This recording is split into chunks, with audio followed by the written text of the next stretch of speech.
여호와께로 돌아갑시다. 예, 반드시 역전할 것입니다. 감사합니다. 여러분 가정에 역전의 은혜가 가득하시길 간절히 소망합니다. 여러분 오늘은 이제 5월을 여는 첫 주입니다. 5월은 가정의 달이죠.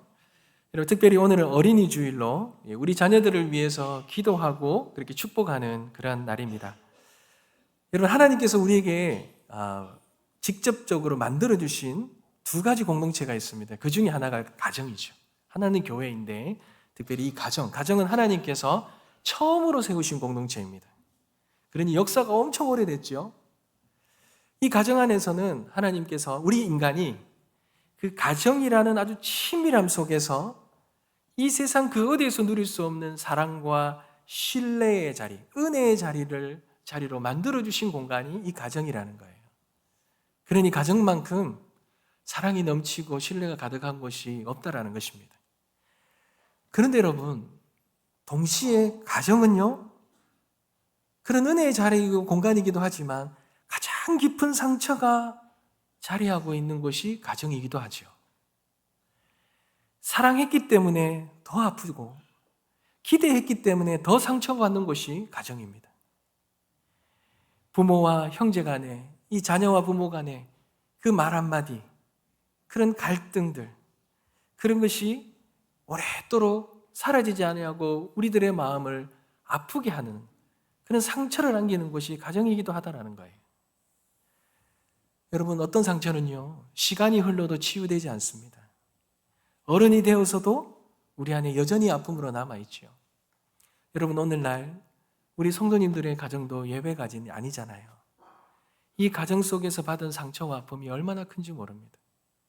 때로는 우리가 인식할 수도 있겠지만 인식하지 못하는 가운데서도 이 가정에서 받는 고통과 아픔 때문에 힘들어하는 성도님들이 참 많으십니다. 여러분 오늘 이 가정의 달을 맞이하여서 우리가 앞으로 이 성경의 인물들을 통하여 이 가정에 대한 설교들을 함께 나눌 터인데, 오늘 그 첫 시간으로 이 가정 안에서의 이 상처의 이야기를 함께 나누면서 이 요셉의 이야기를 함께 나눠보려고 합니다. 여러분 우리가 요셉이라고 하면 어떤 것이 기억이 됩니까? 떠오르십니까? 우린 요셉이라 그러면 우리 아이들에게 요셉과 같은 아이가 되게 해달라고 기도하지 않습니까? 요셉 그러면 꿈을 꾸는 자, 비전을 가진 자 이렇게 생각합니다. 하나님께서 요셉이 어릴 적에 꿈을 꾸게 하셨잖아요. 애굽의 총리가 되어 민족을 살리는 위대한 지도자가 되도록 그렇게 해서 실제로 그 꿈을 이루잖아요. 그래서 실패를 모르는 아주 그 꿈꾸고 비전을 품는, 그걸 이루어내는 아주 멋진 신앙인으로 우리는 생각을 합니다. 그런데 여러분 오늘 우리가 본문을 살펴보겠지만 요셉은 꿈보다는 상처에 더 가까운 사람입니다. 정확히 말하면 상처의 사람이고 이 아픈 상처를 극복한 사람이 요셉이라는 거예요. 요셉은 그 누구보다도 가족에게서 지울 수 없는 상처를 받은 사람이에요. 그런데 그 상처를 그는 믿음 안에서 신앙 안에서 이것을 극복해내고 회복되죠. 그 대표적인 사람이 요셉이라는 거예요. 사랑하는 성도 여러분, 우리의 가정의 달을 맞이해서 행여나 우리 안에 있는 이 가정 안에 있는 이 상처들 어디 한번 이야기하기도 어렵고 그렇지만 회복되지 못해서 아파하고 힘들어하는 우리와 우리 가정 안에 있는 상처가 있다면 오늘 이 말씀을 통하여 하나님의 회복의 은혜가 넘치게 되시길 주님의 이름으로 축복합니다. 여러분 그렇다면 요셉은 어떤 가정 안에서의 상처를 받았습니까? 여러분 형제들이요 요셉을 죽이려 했어요. 함께 자란 형제들이 요셉을 죽이려 하고 모의했습니다. 여러분이 요셉의 마음이 어땠겠습니까? 요셉의 마음은 너무나 큰 공포와 너무나 아픈 배신을 느꼈을 것입니다. 물론 형제들이 죽이지 말자 그랬죠. 목숨만은 살려두자 그렇게 결정했습니다. 그런데 그리고는 그렇게 두지 아니하고 구덩이에 던져버렸습니다. 여러분 이스라엘에 가보면 이 사막 가운데 큰 구덩이가 있습니다. 우리가 생각하는 그런 작은 구덩이가 아닙니다. 그 구덩이는요, 빠져버리면 나올 수가 없는 구덩이입니다. 그 캄캄하고 절망 속에서, 죽음의 두려움 속에서 그렇게 그 구덩이에 빠져서 울부짖었던 자가 요셉이라는 거예요. 근데 거기서 끝나지 않지요. 이집트 상인에게서 노예로 팔려버렸습니다. 여러분, 사람을 팔았다는 거, 특별히 형제가 형제를 팔았다는 거, 여러분 그거 잊을 수 있겠습니까? 그 상처를 씻어낼 수가 있겠습니까? 그뿐만이 아닙니다. 요셉은 우여곡절 속에 이 보디발의 집에서 일을 하게 되지요. 성실하게 일을 하게 됩니다. 그러니 그 보디발의 가정에서 어쩌면은 가족처럼, 가족보다도 더하게 그는 사랑하면서 그렇게 섬겼을 것입니다. 자기를 인정해주고 세워주는 그 가정에서 섬겼을 것입니다. 그런데 보디발의 아내가 요셉을 유혹하고 거절당하자 거짓말로 요셉을 모함해버립니다. 여러분, 모함을 당하면요, 얼마나 억울한지 모릅니다. 요즘 얘도 모함을 당하면 사람들이 스스로 목숨을 끊잖아요. 요셉은요, 보디발에게 자신의 억울함을 항변하잖아요. 아내는 모함을 할 수 있을지 모르겠지만 보디발과의 그 신뢰관계 안에서는 보디발은 자신의 말을 믿어줄 줄 알았어요. 왜요? 그는 믿었고 충성하였기 때문에 그래요. 그런데 보디발이 요셉을 신뢰하지 않는 거예요. 그리고 감옥에 가두어 버린 거예요. 얼마나 억울하겠습니까? 죄도 짓지 않았는데 감옥에 가두어 버렸고, 어떤 이 누명을 한번 덮어쓰고는 어떤 변명조차도 누구도 들어주지 않는 그런 상황과 현실 속에서 이 요셉은 희망이 사라지고 절망 가운데서 그는 그 감옥 가운데서 죽어갔을 것입니다. 그런데 그 감옥에서 놀라운 일이 하나 생기잖아요. 술 맡은 관원장, 이 술 맡은 관원장이 이 꿈을 꾸었는데 그것을 잘 도와줬다가 그가 감옥에서 나가는 일이 생깁니다. 그리고 요셉에게는 희망이 생겼잖아요. 나가면 나를 잊지 말아달라고. 그런데 가장 어려운 시기에 도운 그 사람이 도운 요셉을 잊어버리는 거예요. 여러분, 정말 어려운 시기에 정말 그 사람을 도와주었는데 그 사람이 그 은혜를 잊어버리는 그 배신감이 얼마나 큰 상처로 다가왔겠습니까? 여러분, 요셉의 인생을 보면요, 상처 하나라도 무너질 수 있는 인생인데요, 요셉의 인생에는 너무나도 큰 상처, 가족으로부터, 그가 신뢰했던 사람으로부터 그는 그렇게 깊은 상처를 받고 그 인생 속에서 너무나 깊은 어려움과 아픔을 겪으며 살았던 자가 요셉이라는 거예요. 사랑하는 성도 여러분, 오늘 우리에게도 얼마나 많은 사람들이 이 과거의 상처를 안고 살아갑니까? 여러분, 상처가 위험한 것은요, 단지 과거의 일이 아닙니다. 과거에만의 일이 아니라는 거예요. 그 과거의 상처가 오늘을 지배하는 거예요. 그리고 우리가 미래로 앞으로 나아가는 모든 것을 가로막는 것이기에 위험한 거예요. 상처는 때로는 우리의 삶을 아주 구체적으로 무너뜨립니다. 상처가 깊은 사람의 가장 큰 특징 중에 하나가 감정이 쉽게 무너지는 거예요. 작은 말에도 아주 예민하게 반응하지 않습니까? 화를 참지 못합니다. 아니면 반대로 이 감정이 다 망가져버려서 아무런 감정도 느끼지 못합니다.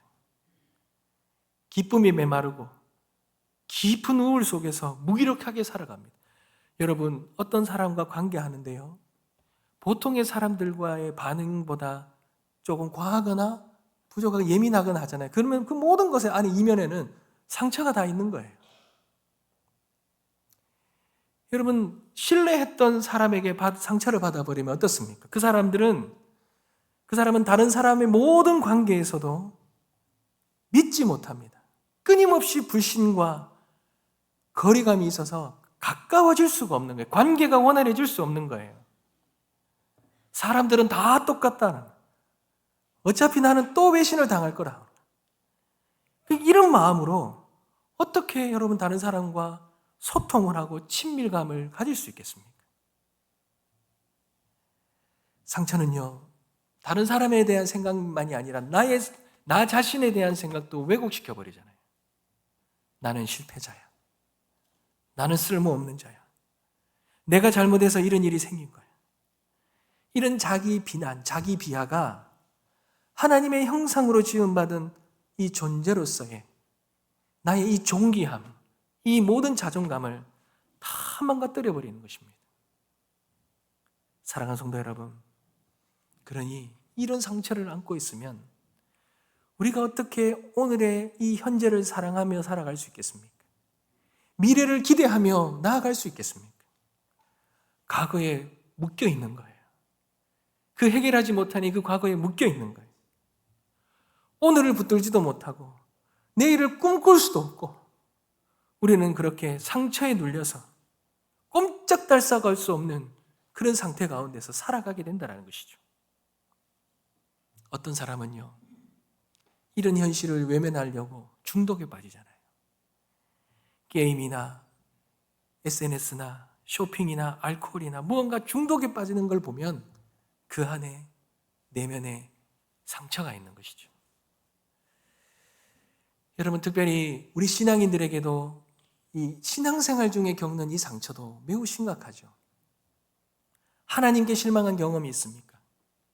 교회나 성도들에게 받은 상처가 있습니까? 여러분, 이 모든 상처들은 나와 하나님과의 관계에 영향을 미쳐버립니다. 예배를 드리지만 마음은 멀어 있습니다. 말씀을 듣지만 가슴에 와닿지가 않습니다. 기도는 있지만 깊은 교제가 없는 거예요. 그러니 우리의 영혼까지도 망가뜨려 버리는 것입니다. 사랑하는 성도 여러분, 이처럼 이런 상처는 단순히 우리의 감정의 아픔으로만 끝나지 않아요. 그 상처는 모든 관계와 나의 자존감과 우리의 인생의 방향과 심지어 우리의 신앙까지 뒤흔들어 버리는 큰 위험한 요소라는 것입니다. 상처가 깊어지면 깊어질수록 사람들을 의심하게 만들고 자기를 비난하게 만들고 삶을 무력하게 만들고 결국에는 하나님의 관계마저도 끊어져 버린다는 것이죠. 사랑하는 성도 여러분, 그래서 우리는 이 상처를 그냥 두고서는 안 돼요. 이 상처를 해결해야 합니다. 회복해야 합니다. 우리가 주님 안에서 이 상처를 온전히 회복하지 않으면, 우리의 가정의 상처를 회복하지 않으면 우리는 하나님으로부터 부어지는 그 은혜를 누릴 수 없는, 모든 하나님으로부터 흘러오는 이 은혜와 차단되어 버리는 그런 아픔을 계속해서 겪을 수밖에 없다라는 것이죠. 그렇다면 여러분, 이 상처를 어떻게 극복할 수 있겠습니까? 여러분, 요셉은요, 죽을 만큼의 상처를 겪었습니다. 그런데 요셉은 좀 달랐어요. 요셉은 이 깊은 상처에 무너지지 않았습니다. 요셉은 이 상처를 극복해냅니다. 여러분, 어떻게 극복해냈겠습니까? 요셉의 이 상처를 극복하게 했던 그 중요한 부분이 무엇이냐라는 거죠. 여러분, 50장, 창세기 50장 20절입니다. 우리 다 같이 한번 읽겠습니다. 다 같이 읽겠습니다. 시작. 당신들은 나를 해하려 하였으나 하나님은 그것을 선으로 바꾸사 오늘과 같이 많은 백성의 생명을 구원하게 하시려 하셨나이다. 아멘. 여러분, 이 상처를요, 자신의 인생으로 해석하지 않았습니다. 자신의 생각으로 해석하지 않았고 자신의 시선이 아닌 하나님의 시선으로 이 상처를 바라보고 해결한 것입니다. 여러분, 20절 한번 보십시오. 여기서 당신은 나를 해하려 하였으나 라고 말하죠. 이 말은 악한 의도를 가지고 계획했다는 뜻인데, 요셉은 형들의 죄악을요 감싸지 않았어요. 분명히 형들은 자기를 죽이려 했고 자기를 구덩이에 빠뜨렸고 자기를 팔았다는 거예요. 그런데 이거는 분명히 자신을 해하려고 했던 큰 상처였다는 거예요. 그런데 중요한 것은 그 악이라고 인정하면서도 거기에 머물러 있지 않았어요. 한 걸음 더 믿음의 신앙의 발걸음을 내디디는 거예요. 어떻게 내디뎠습니까? 하나님은 그것을 선으로 바꾸사. 하나님은 그것을 선으로 바꾸사. 여러분, 여기서 바꾸었다라는 말은 앞에 단어와 동일한 동사예요. 그러나 주어가 바뀌어버렸어요. 주어가 하나님으로 바뀌어버린 거예요. 형제들이 악하게 계획한 그 일을 하나님이 선으로 바꾸셨다. 하나님이 선으로 계획하시고 사용하셨다라는 것입니다. 인간이 아무리 악한 계획을 세우고 그 계획 위에 요셉을 무너뜨리려고 했고 요셉에게 씻을 수 없는 상처를 주었지만 하나님이 그 상처를 주권적으로 하나님의 강건한 주권적인 섭리로 그것을 역사하셨다라는 거예요. 어떻게 해요? 선하게. 악으로 왔지만 그걸 선하게 바꾸셨다라는 거예요. 여러분, 요셉은 한 발짝 더 나아가서 이것을 신앙으로 한 발짝 더 해석하죠. 오늘과 같이 많은 백성의 생명을 구원하게 하시려 하셨나이다. 하나님께서는 요셉을 고통 가운데 두셨는데 그 고통을 통해서 하나님이 이 고통과 이 상처를 통해서 생명을 살리셨다는 거예요. 생명을 살리시기 위해 나에게 이 고통을 허락하셨다라고 이렇게 하나님의 시선으로 바라본 거예요. 해석한 거예요. 오늘과 같이 요셉이 총리로서 이집트의 주변 나라의 기근 속에 이 고통 속에 있는 이 백성을 구원하는 이 상황을 말하는 것입니다. 그러니 고통의 의미가 구원의 의미로 열매 맺어버린 거예요. 사랑하는 성도 여러분, 하나님의 섭리는요, 인간의 죄와 고통을 무력화시키지 않고 오히려 그것을 도구로 사용하십니다.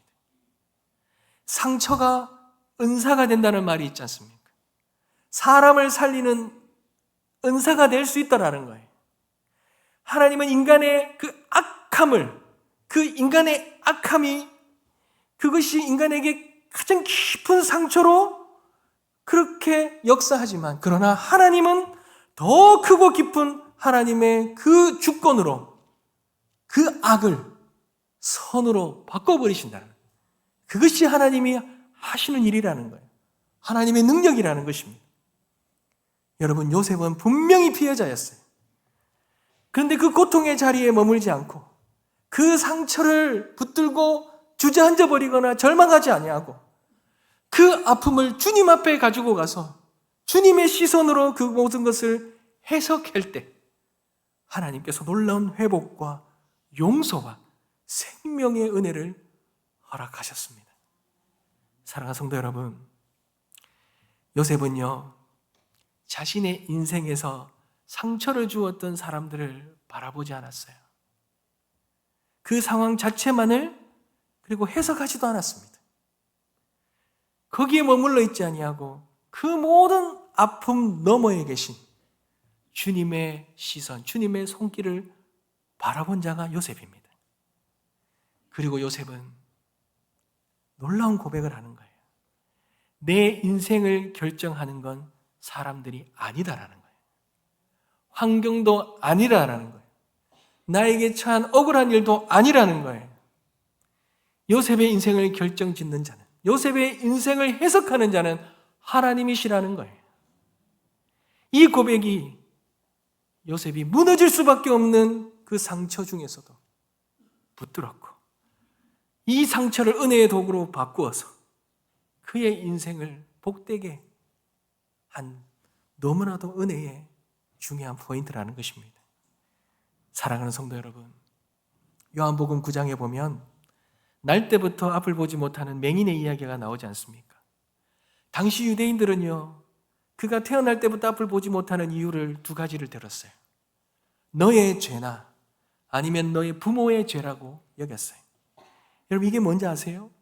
이 사람은요, 자신이 겪고 있는 이 아픔과 이 불행이 죄의 결과로 해석되어지는 거예요. 사람들이 그렇게 해석한 거예요.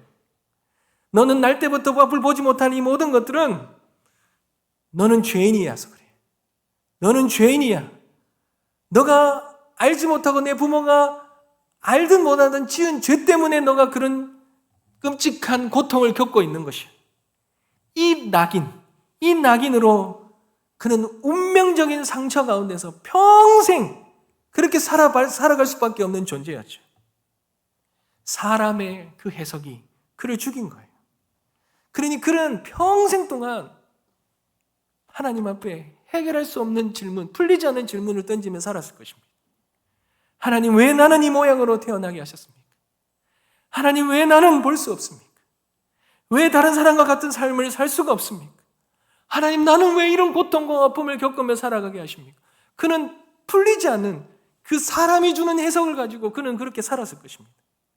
그런데 여러분, 주님은 그 상처를 완전히 다르게 해석해 주시는 거예요. 요한복음 9장 3절 말씀입니다. 하나님의 일이 이 사람에게 나타내기 위함이라. 하나님의 일이 이 사람에게서 나타내기 위함이라는 거예요.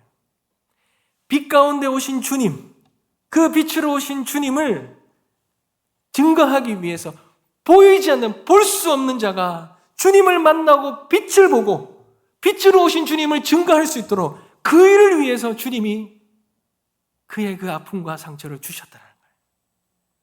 사랑하는 성도 여러분, 그러니 사람의 아픔과 상처는 하나님의 일하실 무대라는 거예요. 그의 장애는 실패가 아닙니다. 하나님의 영광이 드러날 자리라는 거예요. 여러분, 이 고백이 이 요셉의 고백과 너무 닮아 있지 않습니까? 당신은 나를 해하려 하였으나 하나님은 그것을 선으로 바꾸셨습니다. 나를 해하려고 했던 그 상처로 인하여 나는 이 땅에서 비참한 삶을 살아갈 수밖에 없었지만 하나님은 그 상처를 선으로 바꾸셔서 생명을 살리는 생명의 도구로 사용하셨습니다.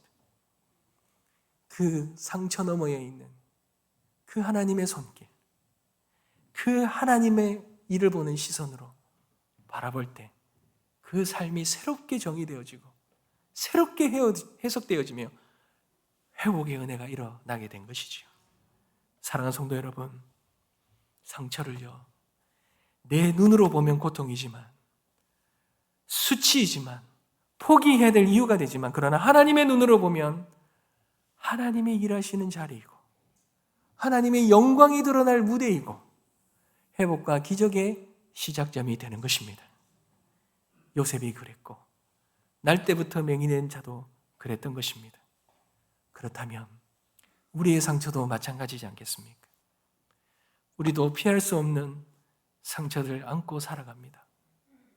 가정에서도, 정말 사랑과 신뢰를 받아야 될 이 가정에서도 우리가 자라면서 그 말 한마디에 여러 가지 그 가족의 오해 가운데 그런 아픔과 고통을 겪으며 살아가지 않습니까? 가족이지만 대화가 끊어지고 왕래가 없고 그런 고통과 아픔이 있지 않습니까? 교회 안에서도 아픔이 있습니다. 고통이 있습니다. 상처가 있습니다. 그러나 여러분, 이 상처 누가 해석하느냐에 따라 달라지는 거예요. 내가 해석하면 우리의 인생을 무너뜨리는 독이 되기도 하지만 하나님의 시선으로 해석하면 하나님의 뜻을 이루는 거룩한 재료가 될 수 있다는 거예요. 여러분, 오늘 이 본문 말씀을 통해 하나님 주시는 메시지는 분명합니다. 상처는 끝이 아니라 시작이다. 내가 너를 통해 일하려는 무대이다. 상처는 사람을 살리는 은사이다. 사랑하는 성도 여러분, 누군가의 비난 속에서 자랐습니까? 사랑하는 부모, 사랑하는 가족들로부터 그런 비난 속에서 너는 늘 부족하고 너는 커서 뭐가 되겠냐? 그런 상처와 고통과 아픔 속에서 자랐습니까? 이해해주지 못하는 그런 아픔 속에서 가슴을 찢으며 그렇게 살았습니까? 제가 함께 사역했던 어떤 여전도사님이 계시는데요. 그 전도사님이 눈물로 울면서 저에게 그런 고백을 하시더라고요. 딸이 정말 사랑했던 사람이 있었대요. 근데 그 남자 결혼할 상대로 데리고 왔는데 그때 그 전도사님이 마음에 안 들어서 말렸다는 거예요. 뜯어놨대요, 강제로. 근데 그 이후로 그 따님이 아주 이제 박사였고 참 예뻤고 똑똑하고 막 그랬는데 그 이후로 이 모든 것을 다 포기하고 무기력하게 있어버리더래요. 그러면서 무언가를 이제 먹기 시작하고 이러면서 비만이 되어지고 하던 일 모든 거 다 그만두고 그냥 거의 폐인처럼 살아가는 걸 보면서 전도사님이 막 눈물을 흘리셨던 기억이 있습니다. 여러분, 가정이 너무나도 사랑의 공간이지만 이런 우리의 작은 말 한마디로 인해 너무나 아픔과 고통을 겪게 되는 그런 공간일 수도 있지요. 그런데 여러분, 이 모든 상처를 그렇게 인간적인 방법으로 해석하지 마시고 주님이 주시는 그 해석을 주님의 시선으로 바라보길 원합니다. 그에게서 하나님이 하시는 일을 나타내고자 하심이라. 너의 인생을 그 누구보다 잘 아시는 해석자 되시는 그 하나님이 그 상처까지도 선으로 바꾸시고 역사하실 것이라는 것. 상처가 은사가 될 수 있다라는 것. 여러분, 이 말은요, 여러분 잘 아시죠? 이지선이라는 교수님이죠. 2000년대 그 교통사고로 온몸의 55%의 3도 화상을 입고 정말 그 예뻤던 얼굴, 그 모든 몸, 손가락, 이 모든 것들이 다 녹아내려서 절망 가운데 있었지만 하나님, 그 시간 속에 찾아오셨던 하나님 만나고 위로와 은혜를 경험하면서 그 상처를 오히려 감추는 것이 아니라 오히려 그 상처를 통하여 희망과 그 회복의 메시지를 전하는 그런 사역을 하셨던 그 이지선 교수. 지선아 사랑해라고 그 수많은 사람들에게 했던 말, 상처가 은사가 될 수 있다는 거예요. 그 몸에 난 상처는 지워지지 않았지만 그 상처는 지금 누군가를 일으키는 사명의 표지가 되었다는 거예요. 상처는 회복되면 사람을 살리는 은사가 될 수 있다는 것을 보여주셨던 그 교수님의 그 말씀이었던 거예요. 사랑하는 성도 여러분, 사람의 눈의 상처는 흠이지만 하나님 손에 들린 상처는 은사가 된다는 것 여러분 잊지 마시고 우리의 삶 속에 우리가 힘들어하고 고통스러워하고 아파하는 상처가 있다면 이 모든 것 다 주님 앞에 내려놓고 그것 가운데 역사하시는 하나님의 놀라운 회복의 은혜를 누리고 이 상처가 은사가 되어서 생명을 살리는 우리 모든 성도님들의 삶이 되시길 주님의 이름으로 축복합니다. 말씀을 맺겠습니다. 사랑하는 성도 여러분, 요셉의 인생은 누구보다 깊은 상처로 시작되었어요. 그런데 그의 인생은 하나님 뜻 안에서 가장 아름다운 회복의 이야기로 바꿔지지 않습니까? 그는 이렇게 고백했습니다. 하나님은 그것을 선으로 바꾸사 오늘과 같이 많은 사람의 생명을 구원하게 하셨다는 것. 요셉은 상처에 무너지지 않았습니다. 그렇다고 상처를 숨기지도 않았습니다. 그 상처를 하나님 손에 올려드렸더니 하나님은 그 상처를 통하여 살리는 이야기로 바꾸셨어요. 여러분, 우리는 요셉의 인생을 보면서 우리도 질문해야 합니다. 나는 나의 상처를 어떻게 해석하고 있는가? 나는 상처에 얽매여 살아가는가? 아니면 이 상처를 하나님의 시선으로 바라보며 살아가고 있는가? 그렇게 질문해야 될 것입니다. 그렇다면 그 질문에 주님은 오늘 이 시간에 우리에게 이렇게 말씀하실 것입니다. 내가 너의 인생의 해석자가 되어주겠다. 내가 너의 눈물을 헛되이 보지 않았고 너의 상처 위에 은혜를 덧입겠다고 주님은 그렇게 말씀해 주실 것입니다. 그렇다면 여러분, 우리는 그 하나님을 믿고 신뢰하며 우리의 상처를 내어드리고 하나님의 회복의 은혜를 온전히 누려야 할 것입니다. 그리고 그 상처를 들어 생명을 살리는 은사로 쓰임받게 되어야 할 것입니다. 여러분, 오늘 이 예배가 그런 예배가 되어주시기, 시작점이 되어주시기 주님의 이름으로 축복합니다. 우리 찬양 드릴까요?